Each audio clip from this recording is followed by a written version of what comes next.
The man wearing the red shirt is a Hapkido instructor who wanted to test his style against the effectiveness of Jiu-Jitsu.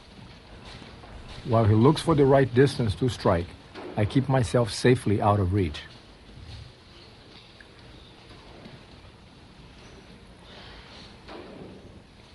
In a surprise move, I will close the distance and take him down.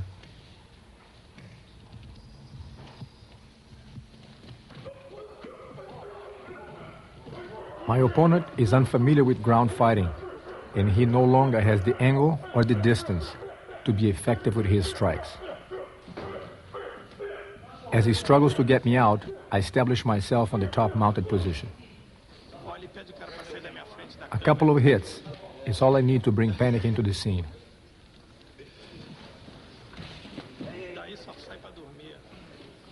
Jumping from the frying pan into the fire, the Hapkido instructor desperately turns around, unaware that a choke awaits him. If you're interested in martial arts, remember this. Out on the street, reality boils down to one thing. The fight will always end up on the ground. This event happened in São Paulo, Brazil. The full contact representative, wearing knee pads, cannot stop the jiu-jitsu fighter from closing the distance. Wasting no time, he takes the fight to the ground. Once the jiu-jitsu fighter establishes himself in the mounted position, he throws an avalanche of punches. The full contact fighter has no option but to turn over, sacrificing his neck to a choke.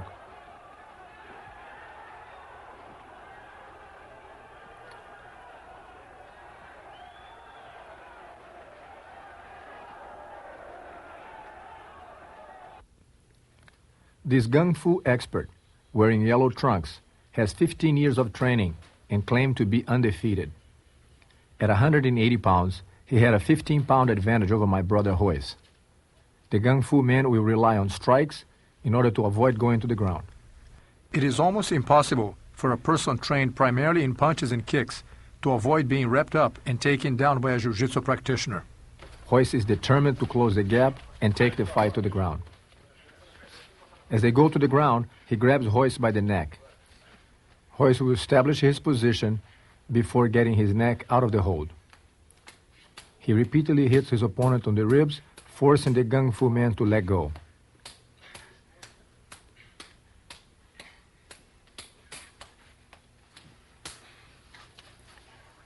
He maintains the top position.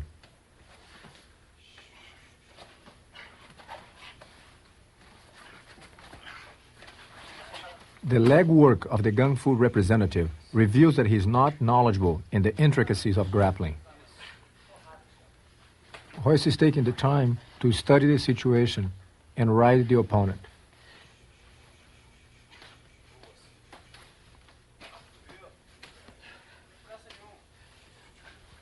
At this point, Royce could easily apply a chokehold and finish the fight, but he elected not to.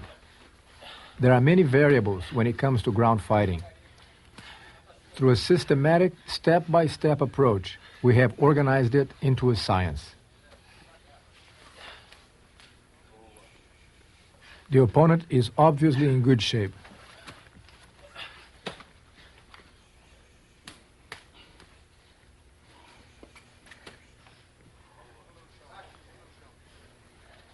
When Royce applies this choke with the legs around the neck of the Gung Fu expert, he has absolute control.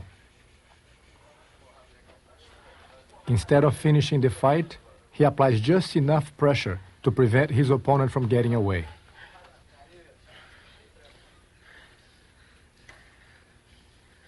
He can take his time and chooses where to hit. The Kung Fu representative is totally helpless. Not only he's running out of air, but he cannot stop the blows. It's a terrifying feeling.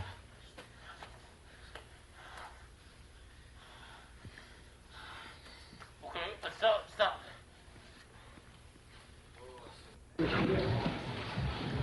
In this next confrontation, I spar with another Hapkido instructor. Since most martial arts focus primarily in punching and kicking, flexibility Power and speed are absolute prerequisites for those arts. Observe that as soon as I go into a clinch, the Hapkido instructor is deprived of his main requirement, the distance to strike.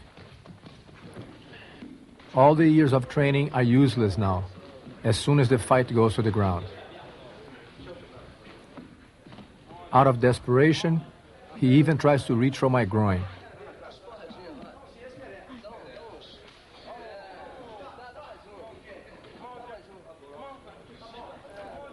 As he feels the pressure on the choke increasing around his neck, he briefly struggles, then taps out.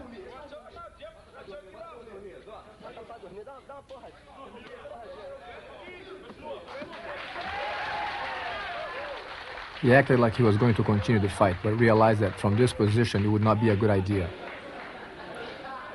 He wants a rematch, and I immediately take him down. I establish the mounted position, which makes him extremely vulnerable. The main advantage of this position is that I can punch him, but he cannot punch me back.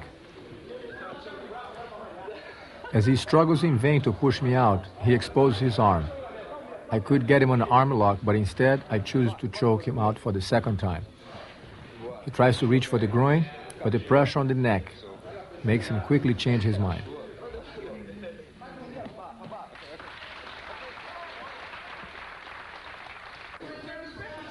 Still not convinced, he asked for a third match.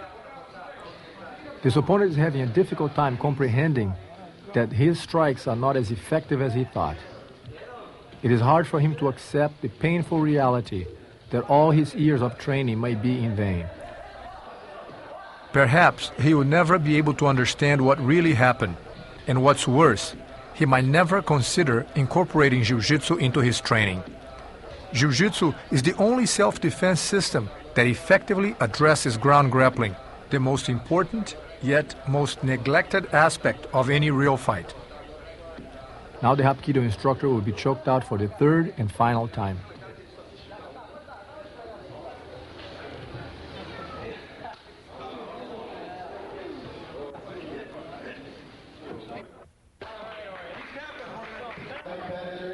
This is Royce in a judo tournament in California. As the opponent moves out of the ring to stop the fight, he is dragged back in. The referee, however, signals a new start. The judo man tries again to escape. Royce makes sure to keep him within the boundaries of the mat, so the fight will not have to be interrupted again. In judo rules, when you have your back pinned to the ground for 30 seconds, you lose the match. As the opponent lays on his stomach to prevent himself from being pinned, he forgot that Jiu-Jitsu's objective is not to score points, but to win the fight. Royce applies a choke, and the judo competitor passes out in painless defeat.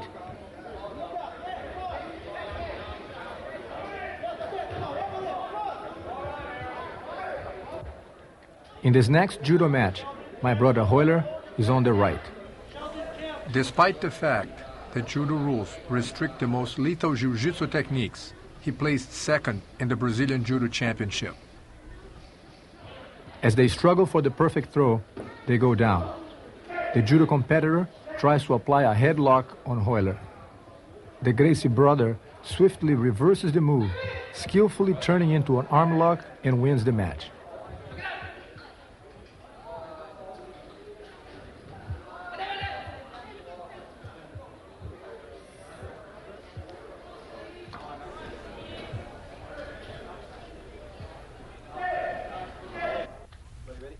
The man in black is a modern Kung Fu instructor and is the next to come up against a Jiu-Jitsu representative.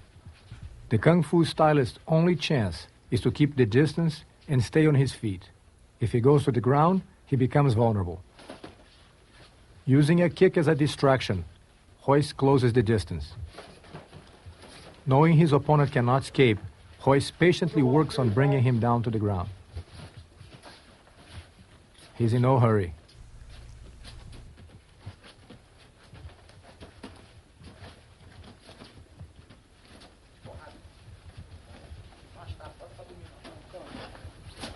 A jiu-jitsu fighter becomes so confident in his ability to handle any aspect of a fight that he's able to maintain a calm and rational attitude.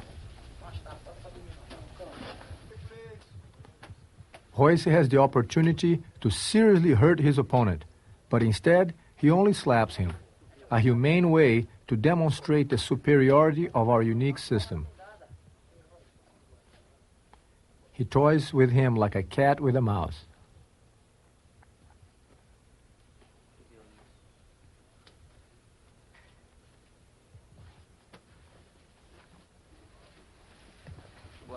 It is obvious that the Kung Fu man does not have the elements to avoid this embarrassing situation. Ref, step back, please.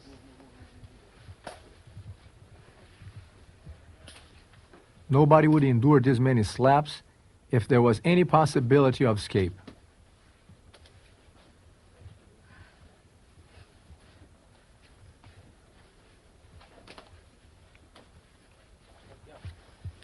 When he feels like ending the fight, Royce will turn his opponent over and set him up for a final choke.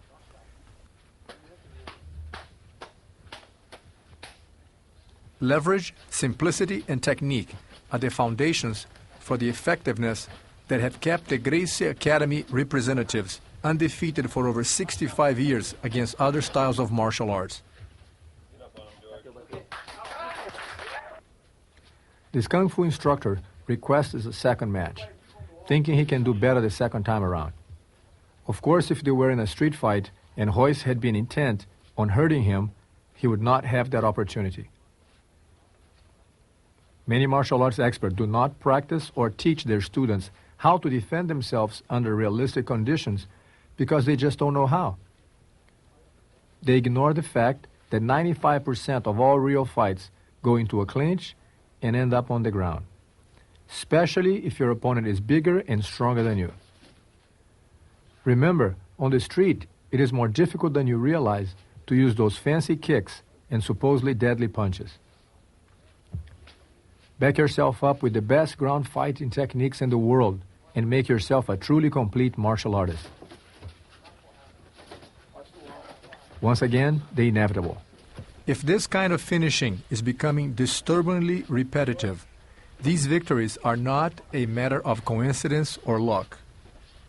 They are the result of calculated strategy and efficient training. For the practitioners of the striking arts, not knowing how to escape from a clinch and what to do on the ground is more than a weakness. It's fatal. Royce has established his position on his opponent's back and can now choose where, when, and how hard to hit. It is important to notice that even here, Royce is using far less than full power in delivering his blows. When looking for a self-defense system, beware of the many styles that only teach one aspect of fighting. It can give you a false sense of security. If you're not learning how to defend yourself on the ground, how can you be truly prepared? At this point, the Kung Fu instructor knows he cannot escape. Having absorbed enough punishment, he will tap out. Get over, George. He wants you on your stomach. Yes. Okay, good. How many shots? This is a 6-time Russian judo champion who also has had years of boxing training. He wanted to test his effectiveness in a street-like confrontation against jiu-jitsu. Notice that even a judo stylist, a man familiar with basic ground grappling, is susceptible to the clinch and a takedown when trying to punch.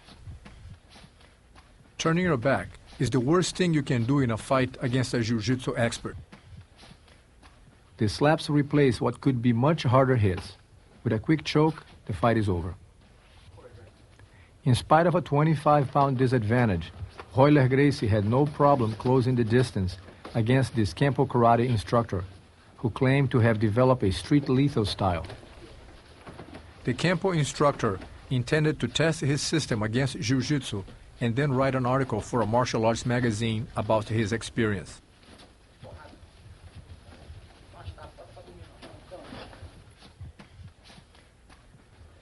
As you can see, the Kempo representative never had a chance. Once he was taken to the ground, he simply did not know what to do. A few hits, and he is reminded that limiting his training to only punching and kicking has left him completely defenseless against the painful reality of ground fighting. Unable to escape Royler's ruthless attack, he submits.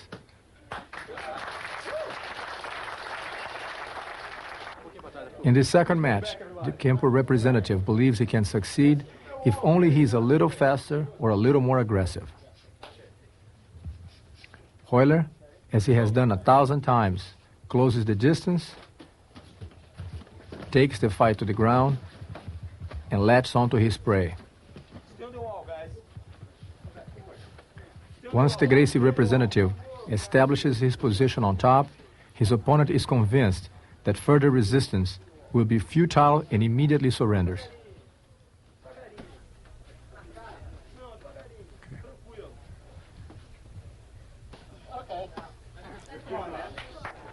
The man with a white tank top has been insulting the Gracie family.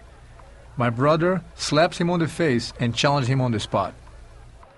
Though this footage is not very clear, it gives you a good idea of what to expect in a real street fight.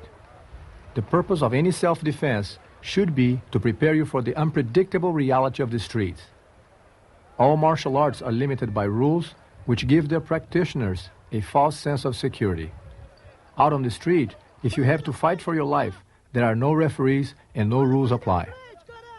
A street fight is not what you want it to be or what you expect it to be. It simply is. Fights like this occurred frequently in Brazil.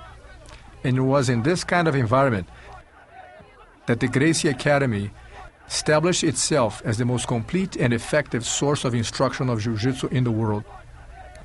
The best chance to win a fight against a bigger and stronger opponent is to close the distance and take him to the ground. While this appears to be a mindless brawl, it is important that you understand that my brother with the colorful trunks is reacting to the moment-to-moment reality of the fight, and he is deliberately maneuvering his opponent to his doom. The Gracie Jiu-Jitsu Academy will prepare you to defend yourself where it really counts, out on the streets or, as in this case, a beach in Rio. The Gracie brother, now mounted on the man who was claiming to be the champ, will punch him until he admits that Jiu-Jitsu still reigns. You are now going to see some fights that took place in Rio de Janeiro, Brazil, and were shown on national television. In this first combat, the Jiu-Jitsu fighter is wearing black trunks and weighs 160 pounds. The challenger, wearing purple trunks, also weighs 160 pounds. As in the previous fights, these next 3 matches had no point system and were scheduled for 2 rounds of 15 minutes each. The challengers labeled themselves freestyle fighters and had extensive training in kickboxing, wrestling, and even some jiu-jitsu. In fact, their limited training in jiu-jitsu is what saved them from a virtual massacre. The freestyle representatives claimed that jiu-jitsu practitioners only knew how to fight on the ground and bragged that they would never be taken down. They were confident of victory. They promised that these matches would end the reign of the Gracie family. You will see how misinformed they were. The contenders on both sides had nursed personal grudges through the media during the months preceding the event. When these fights finally happened, both teams were determined to inflict painful damage. The Jiu-Jitsu representatives decided to use this opportunity to teach a lesson to all practitioners of the striking arts. Instead of using their devastating finishing holds, they would beat their challengers at their own game of punches and kicks. If you plan on winning a fight using only strikes, remember, your opponent can always strike back. Although these matches are violent, protective measures are taken to avoid excessive harm to the contenders. In order to maximize the action, regulations are brought down to a minimum and are very simple. No eye gouging, no groin shots, and no biting. Everything else is permitted.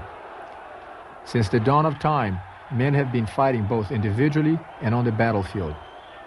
Out of their basic need to survive, the martial skills were born.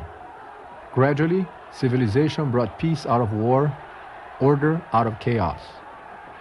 As the need for hand-to-hand combat declined, practitioners of the martial skills soon found other purpose for their techniques. Some organized their techniques into disciplines, dedicated to a philosophical meaning. Martial skill became martial art, while others developed rules and protective equipment, allowing men to compete without serious injury, nurturing the sportive aspect of their once crippling techniques. Techniques once devised for life and death conflicts became diluted, out of touch with reality, or tailored to suit some social requirement. It is a serious mistake to compare a champion of boxing, wrestling, or any martial arts, no matter how prestigious, to the ultimate fighter. Championship titles represent a degree of expertise within a very specific and limited range of combat. They are not intended, nor should they be mistaken as proof of a fighter's true ability in a realistic street situation.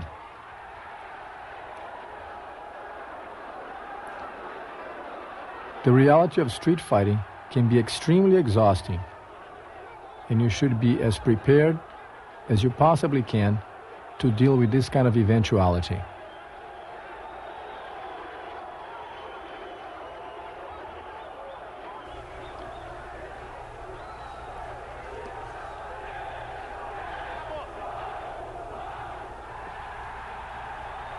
Keep in mind, the jiu-jitsu fighter is purposely not using the finishing techniques he knows to end the fight. He wants to prove a point that he can beat his challenge at his own game of punching and kicking. When they fall to the ground, the bell will ring, but the crowd is so loud that the referee will not hear, and the fight continues for a few more seconds.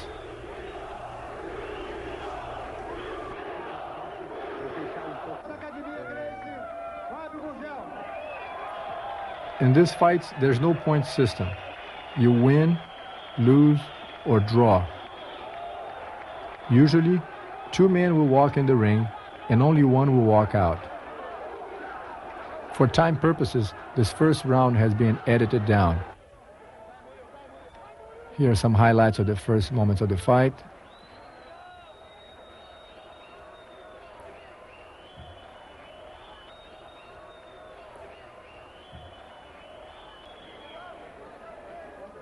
This is the second round. In our times, social pressures have given rise to a new era of violence. The prospect of personal attack is larger than at any time this century. If you study the martial arts for the purpose of self-defense, beware. Many styles teach only a single, high-stilted aspect of true fighting. Students of these styles graduate believing they have mastered the skills required to handle a real-life threatening situation.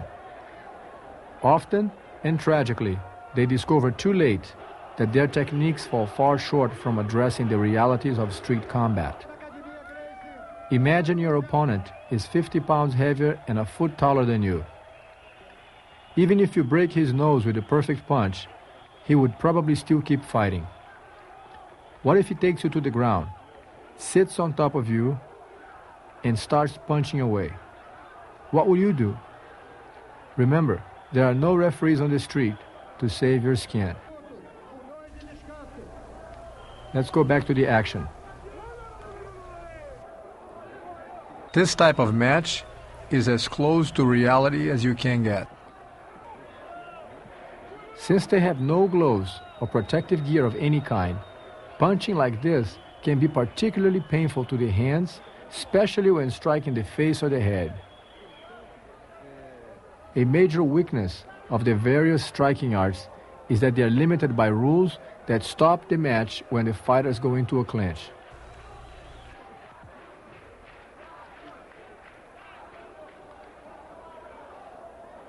The jiu-jitsu fighter stays really close and prevents the freestyle representative from getting up.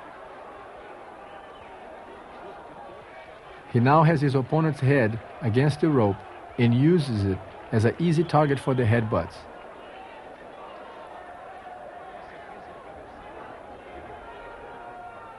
They are too close to each other for the punches to be effective.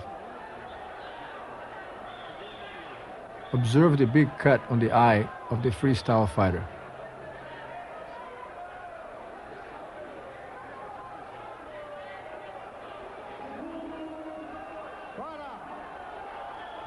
The freestyle fighter will pull himself outside of the ring again, forcing an interruption of the match.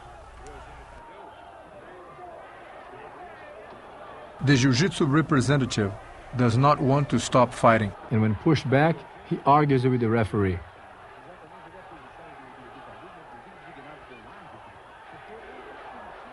Adrenaline and sweat also makes it almost impossible to finish this fight with one blow.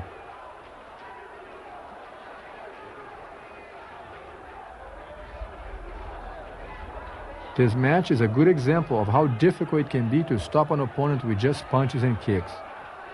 He could strike back, and then it becomes a test of endurance and conditioning to see who can take the most punishment.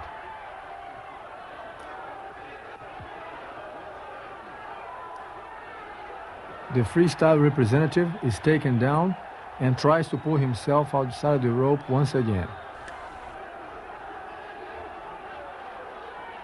The Jiu-Jitsu fighter grabs his feet and drags him back into the ring.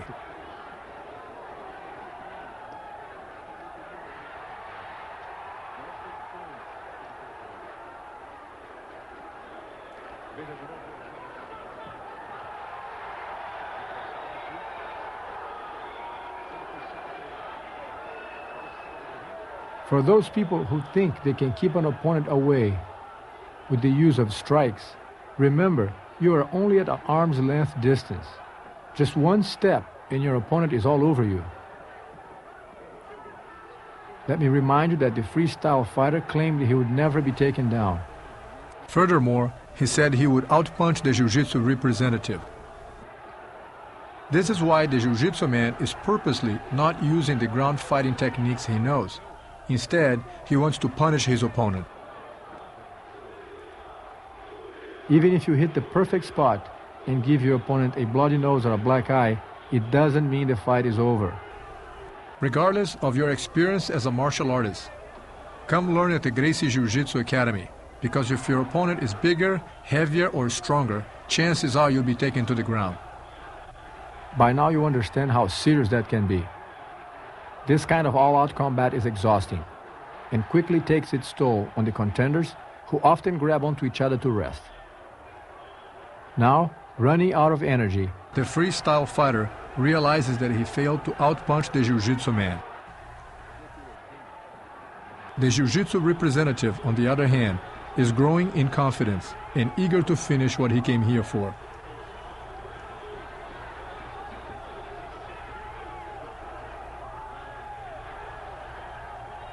Observe that the Jiu-Jitsu fighter can easily take the fight to the ground anytime he chooses. Out of desperation, the freestyle representative once again works his way out of the ring. This time, however, the Jiu-Jitsu fighter relentlessly chases his opponent out of the ring into the midst of the crowd to continue the merciless beating.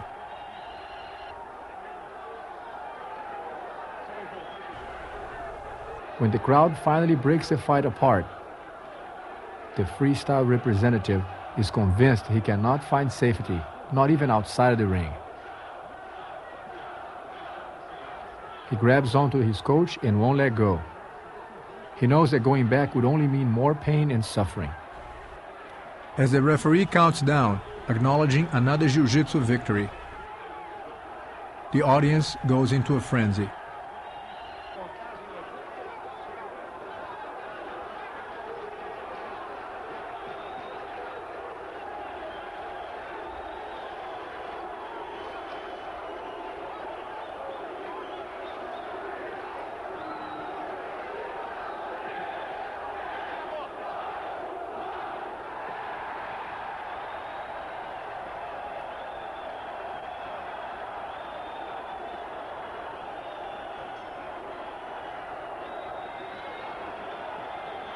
The second match of this event, also scheduled for 2 rounds of 15 minutes each, has the same basic rules. No eye gouging, no groin shots, and no biting. All else is allowed. His contenders are in a heavier weight class. The jiu-jitsu fighter with the black trunks weighs 180 pounds, and the freestyle representative with the red trunks weighs 190 pounds.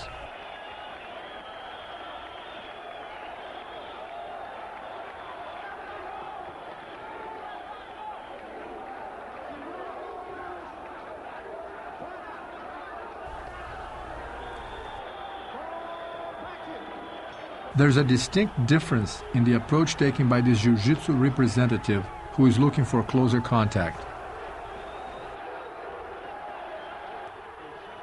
Observe that the jiu-jitsu fighter has the confidence to close the distance at any time he wants. This advantage is priceless. I'm now going to take a few minutes to talk about Gracie, the mastermind behind the Gracie Jiu-Jitsu Academy's unique teaching methods. My father, Gracie, originally learned the traditional Japanese jiu-jitsu when he was a teenager. With the insignificant weight of only 140 pounds, he noticed that many of those traditional techniques required too much strength and did not solve all the problems that could occur in a real fight, especially against a larger opponent. Elio was determined to improve the system until it was truly effective.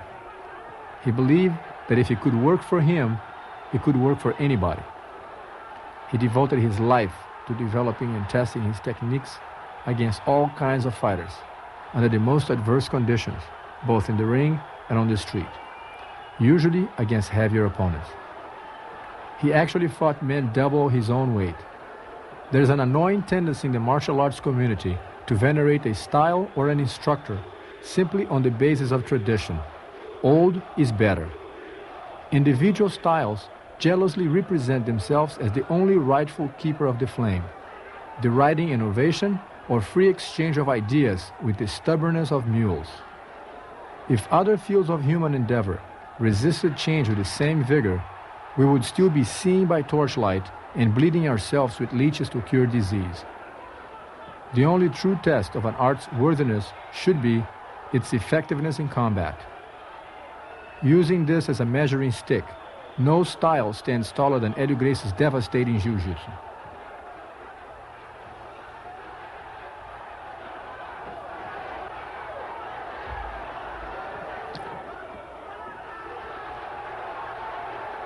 We are now back to the fight.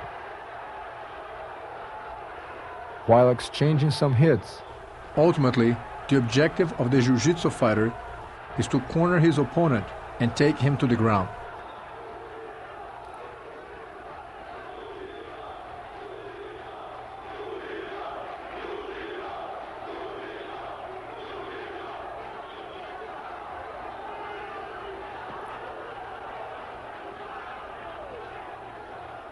let me remind you that to rely on strictly punches and kicks to finish with your opponent, it might be more difficult than one realizes.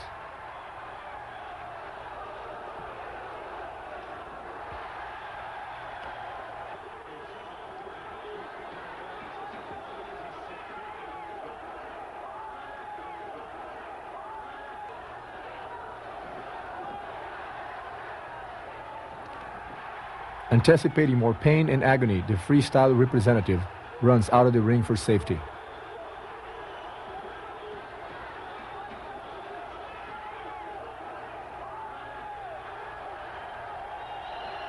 Psychologically, he has already been defeated. The referee urges him to return, and he crawls back into the ring, not quite sure if he should be there at this point.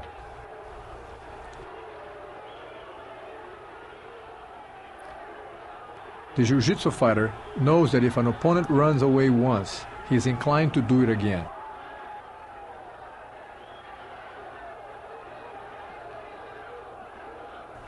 By now, the freestyle representative realizes that his punches and kicks are not enough to stop the jiu-jitsu fighter, who besides punching and kicking, has the knowledge and the confidence to handle the fight on the ground. The jiu-jitsu fighter is getting ready to make his move again. As soon as he feels the intensity of his predator, the freestyle representative desperately rushes out of the ring. This time is for good.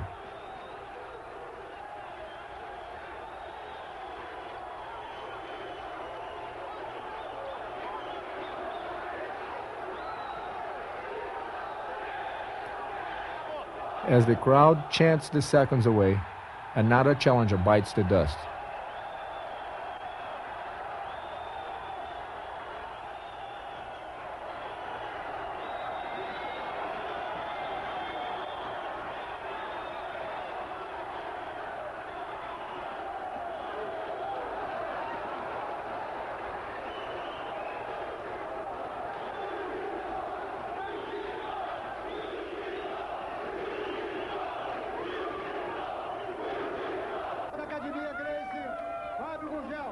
This is the third and final fight of this event, also scheduled for 2 rounds of 15 minutes each.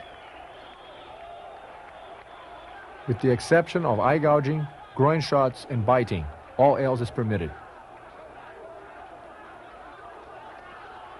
With this kind of freedom, it's very unlikely that a match such as this would end up in a draw. The brutal intensity of these fights will more than likely bring forth a winner.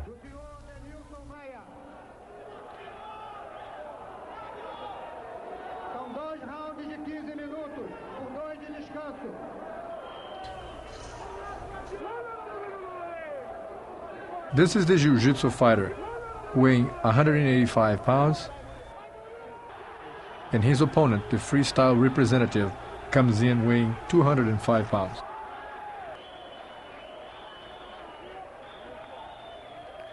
In order to prepare for this fight, the freestyle representative supposedly had some jiu-jitsu training, in hopes that it would give him the elements to win this fight.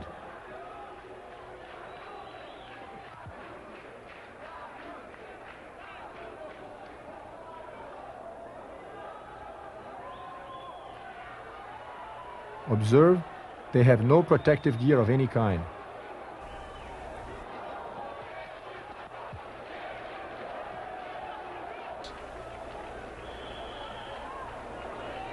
Remember that the Jiu-Jitsu fighter does not want to use the finishing techniques he knows.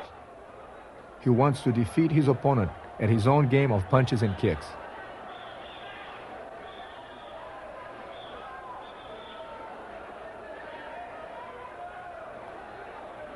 So now they're down to it.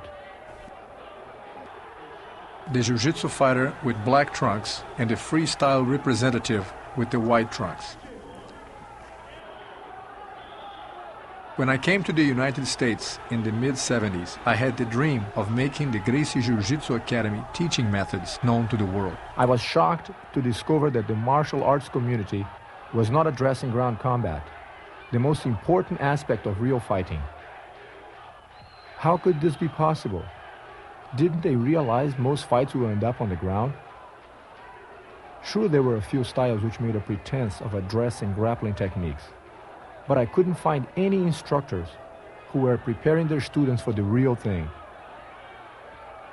If your art overlooks ground fighting, a most predictable and dangerous situation, how can you be truly prepared? It was as if a vacuum existed within the very heart of the martial arts community. A dangerous void which had either been overlooked or deliberately ignored. I soon realized the magnitude of my task, to awaken my fellow martial artists all over the world to the crucial importance of ground fighting. The news that something was missing in terms of combat strategy, and that at the Gracie Jiu-Jitsu Academy we had the answer, hit like a bomb, shaking the foundation of the martial arts establishment. I knew it would mean stepping on some very big toes, but I could not ignore the need of the majority to protect the pride of a few. So I issued the Gracie Challenge, the same challenge that the Gracie family and its representatives have defended for the last 65 years. To fight in real combat against any opponent of any style at any time. The purpose of our challenge is not to promote ourselves as the deadliest fighters in the world. Rather, it is our intention to show, using scientific and empirical standards, that the techniques and strategies of Jiu-Jitsu are consistently and measurably superior to the other styles. In the field of science, the results of a single experiment are never accepted as fact. Scientific standards insist that an experiment must be repeated again and again, and that each repetition must produce identical results before a formula or theory is accepted. By testing jiu-jitsu against style after style, we have built an irrefutable body of evidence as to the devastating effectiveness of our approach. More importantly, we have successfully been doing this for over 65 years. Weight difference was never a reason for us not to enter a ring. We have countless times matched ourselves against opponents of greater weight and size, in the ring and on the street. In the Orient, this kind of challenge was common practice in the old days. Presently, jiu-jitsu representatives are the only martial arts that offer this kind of open invitation. The Gracie challenge has generated some hostility from a few. Thankfully, a much larger number of people believe our intentions are good and understand the importance of the challenge. It has earned us the respect of all those looking for a truly reliable fighting system. The Gracie challenge is a moral issue. It must exist, for it represents the absolute confidence we have in our system. Our goal in continuing the challenge is to expose and spread the truth about real fighting. Truth is the quality that moves us forward, expands our horizons, and ultimately sets us free. We should never fear it. Those who do so perhaps because they have something to hide. Perhaps they worry that the relentless light of truth may expose the inadequacies, or worse, the deliberate deceptions in their own worlds. I want to clarify that we respect all the other martial arts. Each one has its strong points. Jiu-jitsu itself is a combination of different styles. However, we feel that individually they have limitations in terms of effectiveness and practicality. As I said, when I first came to the United States, there was nothing being taught which even approached the reality of ground fighting.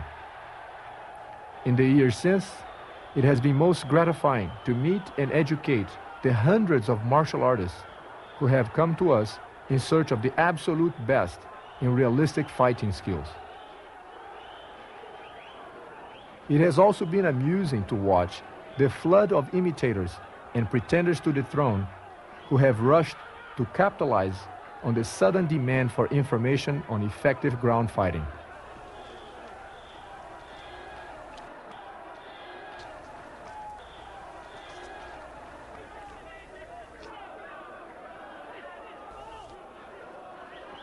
We're back to the fight. The jiu-jitsu fighter is trying to get away from the inside of his opponent's legs, so that he may establish a solid position on top.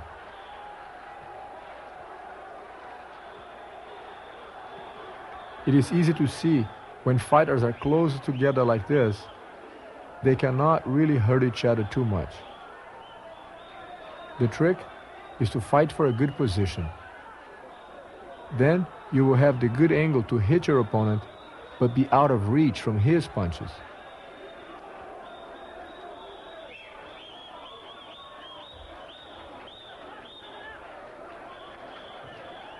They are both very strong and can withstand each other's punches. Sometimes you don't see much action. It may appear that they are only holding on to each other. But don't fool yourself. There's a lot more going on than meets the eye.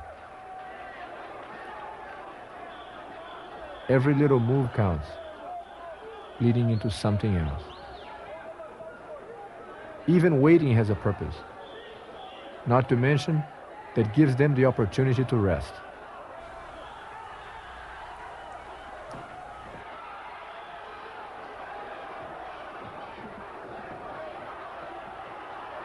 The jiu-jitsu man knows that simply punching a man like this would be a difficult task.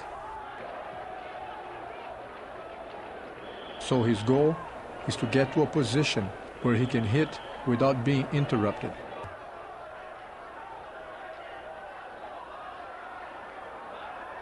Ultimately, he will look for the mounted position.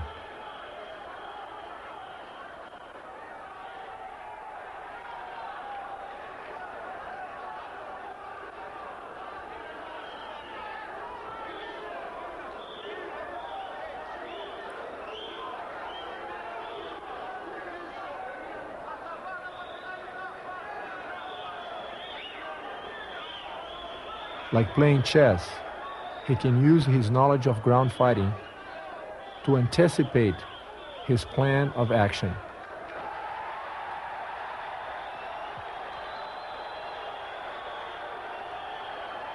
His familiarity with ground fighting gives him the confidence to make the proper sequence of techniques that will lead him to victory.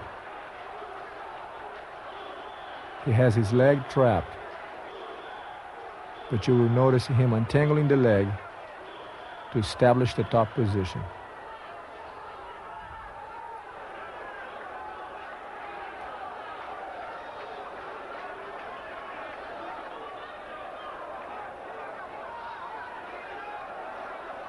Now he will push his opponent's leg out of the way.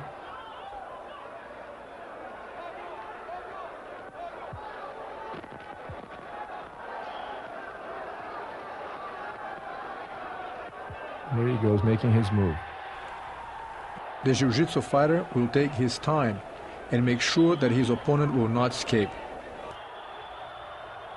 The crowd senses the end is near, and as the man on the bottom realizes he cannot escape, he will signal to the referee to stop the savage onslaught.